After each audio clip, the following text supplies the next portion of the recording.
Monday Night Chat with Wong Chen. Brought to you by the Member of Parliament for Kelana Jaya in collaboration with Invo. Good morning from Parliament. That's the sound of the 10 o'clock bell. I'll be going into Parliament very soon. This is the big day. This is the day of the 355. And this morning, in our order paper, this document here, Hadi Awang's bill is listed as number 1. So what will happen today is that we'll have the question time, and then we have the minister question time. So at 12 o'clock, all those will end, and Hadi Awang will come at 12 o'clock to deliver his 355 speech. There might be a debate, there might be a vote. We're not sure how it will go.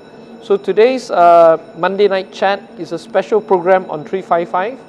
What I'll do is I'll come out later, gather more information and explain to everybody what the steps and process is throughout the day. Yeah. So the bell's off. I have to go into the hall soon. We start off with questions, but behind the scene, most of us will be involved in politicking, trying to find out what to do next. Just a quick update. It's 10:30 now. I've been in the hall. The numbers are filling up quite a lot of MPs are here. There's an air of expectation what may happen. So at 12 o'clock, the question time and the minister question time will end. What is expected is this. Number 1, Hadi Awang is going to table his motion. The next question is, will he just read out the motion, or is he going to explain the motion and debate? Even after he's explained his motion and speak on it, will the speaker allow us to speak in response? If he allows us to speak in response, PKR is going to send in 3 speakers.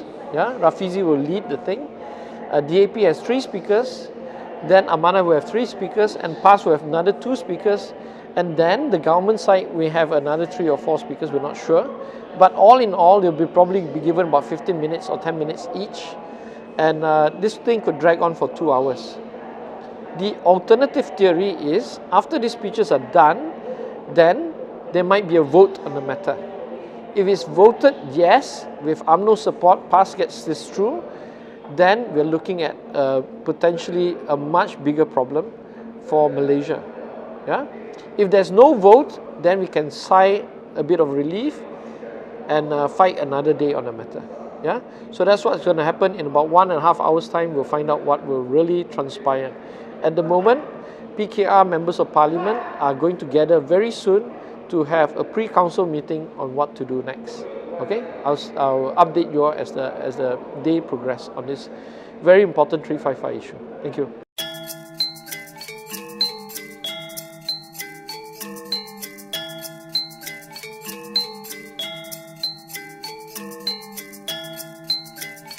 Marang terus beri uraian usul rang undang-undang Mahkamah Syariat bidang kuasa jenayah buat kali ketiga bagi meminda Akta 355 sedia ada, iaitu suatu akta yang mengawal bidang kuasa Mahkamah Syariah. It's now 1:05. The debate has started after lots of objections from several members of Parliament. The speaker brushed aside everything and allowed Marang to speak. He spoke for about close to half an hour. And then YB Takiuddin of Kota Baru, the PAS leader, stood up to speak for about 5 minutes. Then we're now adjourning for lunch. The senior leaders of Pakatan Harapan are all meeting now. We're approaching the 14th floor to discuss at the PKR site. Yeah, I'll come back and give another review about the outcome of that.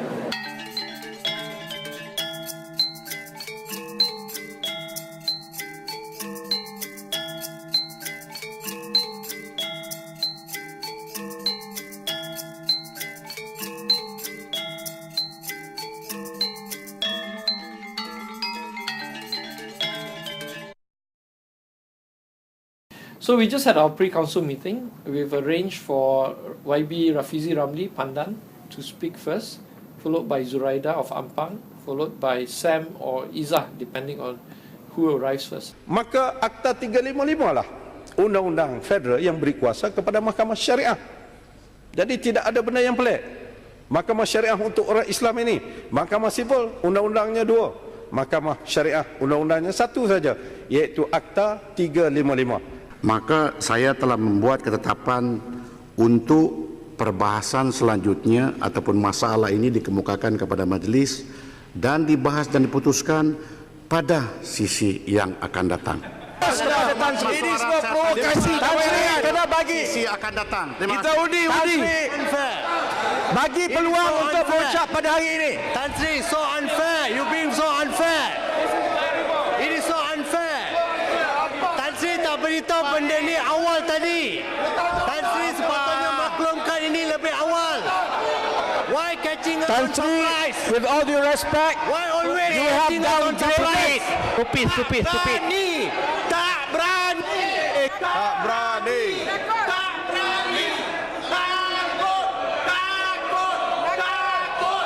Pandai-pandai tupai melompat. Akhirnya jatuh juga. Takut.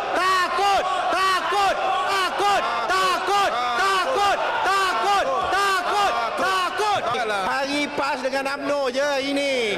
Tak berani nak beri kita hujah. Islam ke macam ni? Macam ni Islam ke? Macam ni? Tak beri kita berhujah. It's about 4:15 now. The session after lunch started at 2:30. Taqiyuddin, the member of parliament from Kota Baru, the past member, he was given the supporting role where he's supposed to give a long speech to support Hadi Awang's bill. He was given unlimited time, which is unheard of. By the time he finished with the speech, he actually took up 1 hour 30 minutes. During the debate, a lot of the UMNO guys stood up to support him, to give suggestions why this bill is fantastic, why it's good for Islam, and so on and so forth. Now, this is the key. During the debate, Darrow stood up, YB for Penampang, and asked the speaker, how long is the time allocated to this man, to Taqiyuddin to speak? And then Khalid Samad also asked the speaker, do we have a chance to reply? The speaker was extremely evasive at that moment. So there was a suggestion that something unusual will happen. And sure enough, after Taqiyuddin gave his extremely long speech, to give you proper perspective, only the Prime Minister is afforded the right to speak like this. What more a minor opposition leader? This is really unheard of.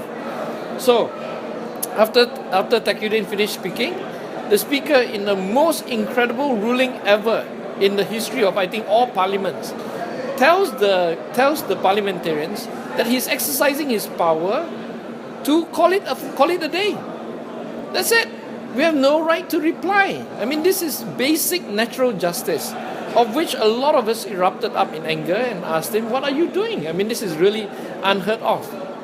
Where one side gets to speak, the other side doesn't get to speak, and the matter is adjourned. Now, it is obvious from day one that the 355 is a political ploy set up to enhance the romance between UMNO and PAS. And today, the entire play in Parliament was such that it is clear that these two are united. And this is why, going forward, Pakatan Harapan, especially some of our party members, need to make a decision to cut all ties with PAS. And it has to be made fast before the coming election. Now, the last point I want to make is this. The speaker obviously felt wrong. I'm sure he did, because he quickly stood up and walked out of the hall without answering our questions, to which our members of parliament from Pakatan Harapan started to chant, takut, takut, takut. Why are you so afraid of allowing people to speak on this matter, which everybody said to be so important for the country? Now, in the last moment, I hear Khalid Samad stand up and say, this is not Islamic. Islam allows fairness. To allow one side to talk for 1.5 hours and then just cut us off, that is just against every principle of fairness. Okay, for Q&A this week, we're going to answer one simple question. The question is, what have I been doing in the last few days on speeches? Okay? As you know, yesterday Parliament ended at 5 a.m.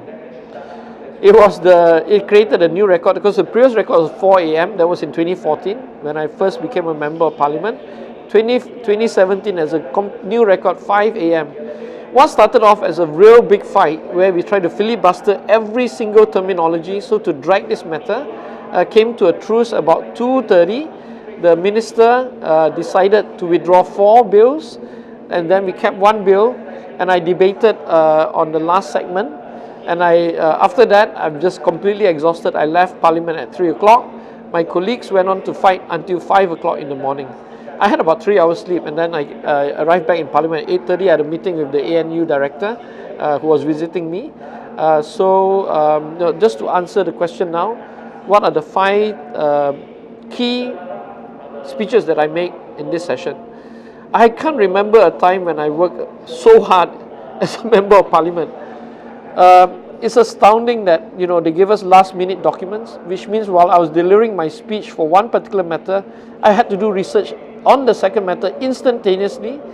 I had to look at provisions, and immediately within 5 minutes, pick it up and just debate a matter with the ministers. So the first one was on the Bankruptcy Act, where the bankruptcy level has gone up. So I pointed out to the government that doing this act helps the bankrupts, but it doesn't resolve the main issue, which is predatory banking. Number 2, strategic trade. Strategic Trade Act is under the MITI division, under the MITI minister, but it is really about the trade of weapons and weapons of mass destruction. I question the government that this is a good act, but why are they reducing sentencing? Isn't this making it more easier for people to trade? Is this related to the North Korea scandal, where UMNO leaders were implicated as being partners to the Korean spy agency in selling weapons in Malaysia? Now, I also debated on the IPTS, or the private university bill, where there's a controversial issue where the minister could set the status or the advancement of money, the initial paid up of a company without any recourse if the company goes belly up. So I asked whether the government will actually underwrite any losses to the students, right? Of course, the Deputy Minister of Education, Mary Yap, did a horrible job, and we got into a big fight with the speaker that the minister did not answer any question. But eventually the speaker relented after scolding me like hell, relented to my suggestion that it must be added into the handsets this morning. Now, on the consumer protection, I did not plan to debate this, but as usual, the documents were given to us 24 hours. I had to debate, right? On the consumer protection bill, I questioned the government whether there were enough adequate provisions on clarification on what to do with consumer protection, especially for people who take credit advancement, credit sales, right? So people like that goes to Cox Mammoth and all this kind of thing. What we're seeing is higher level of debt, indebtedness by people who use this kind of thing. Now, there was also a self-employment social security bill. This is a labor matter. I'm not in charge of labor. I'm in charge of finance, international trade, and commodities. But deep into the hours of debate, and having no choice but to debate more on this matter, I stood up after reading it for 20 minutes and debated a long 30-40 minutes of debate on self-employment social security. Self-employment social security is aimed at the so-called Uber drivers and taxi drivers, but it could be expanded to nasi lemak sellers, it could be expanded to anybody who is self-employed. This is a clear indication that the government is seeking as much money as possible. The last issue that I want to raise is really the tourism one, the one that was conducted at 2:30 to 5 o'clock. The tourism bill is a special tax on tourists. Again, it shows that the government is also running out of money. They're hoping to raise extra money due to their profligate spending.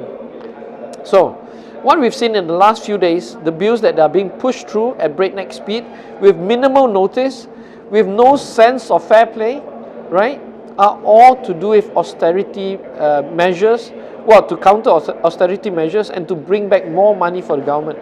So it just gives you a clear indication that the government is really running out of money. And this is worrying for everybody. In Parliament, it's an experience we'll never forget, debating until 5 o'clock in the morning. That's it for Q&A this week.